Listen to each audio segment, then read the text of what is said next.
En 2024, sur un effectif de 8,16 milliards d'habitants, le monde comptait 50,4% d'hommes et 49,6% de femmes, traduisant toute la symbolique de la nécessaire intégration de tous, hommes comme femmes, dans la gestion des crises qui affectent l'humanité.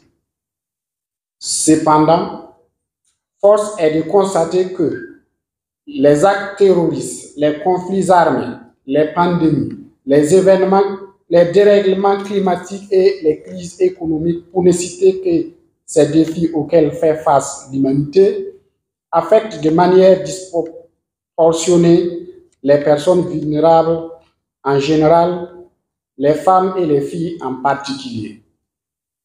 Du reste, selon le rapport 2023 du Forum économique mondial et du Global Gender Gap Report sur la situation de l'égalité hommes-femmes dans le monde, je cite, « Au rythme des progrès actuels, il faudra encore patienter 131 ans pour atteindre l'égalité femmes-hommes à l'échelle du monde.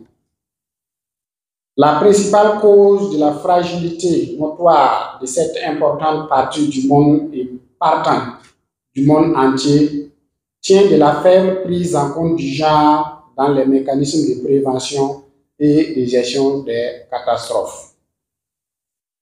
Ceci nous interpelle tous à un engagement plus accru pour l'égalité des droits conformément à l'agenda 2030 du système des Nations Unies.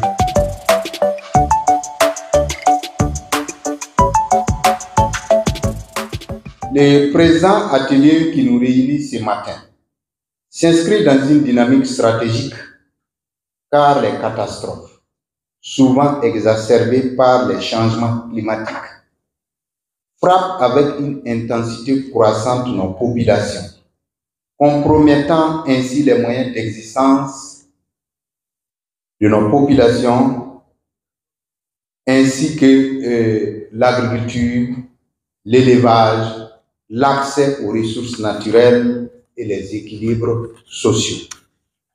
Il est donc impératif d'aborder la gestion de ces risques de manière holistique, inclusive et équitable, afin que la question du genre ne soit ni accessoire ni secondaire. Elle constitue plutôt un clé de voûte pour la résilience communautaire dans de telles situations.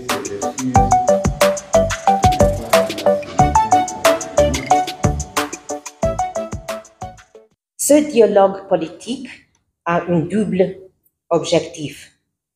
Premièrement, partager les résultats de l'analyse de genre à travers la présentation d'une note d'orientation.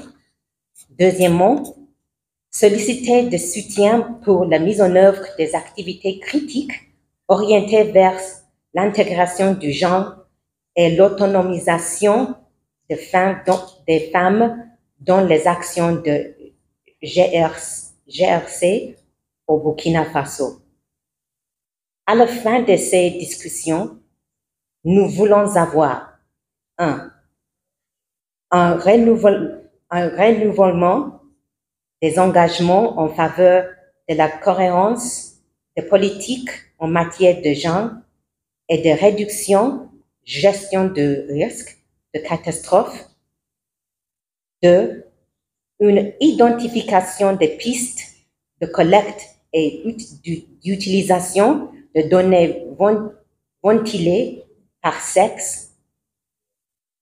Et dernièrement, une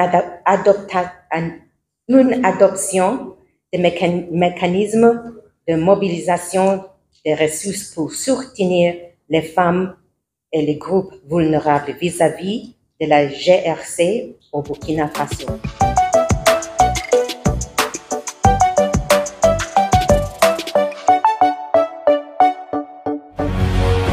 Faso 7, une autre facette de l'information au Burkina Faso.